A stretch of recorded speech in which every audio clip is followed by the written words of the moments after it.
Hi, this is Joe with Hermit SoftWash in Melbourne, Florida. Have you ever rubbed up against the side of your home only to find a chalky dust covering your elbow, hand, or whatever you bumped into the wall with?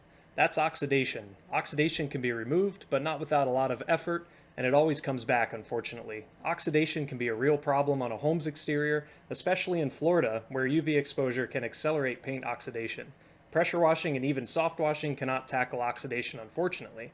These window sills on the exterior of this property, however, were easily cleaned and contrasted to the walls, which are also oxidized, but at least the uniform structure of the wall and the texture of the stucco somewhat masks the presence of oxidation.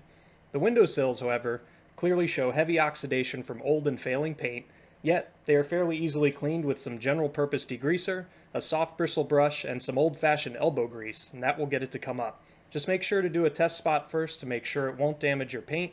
Read the instructions on the bottle and do a little at a time. It's better to spray a little, scrub a little, and have to do it again rather than overdo it and end up scrubbing off your paint or causing streaks.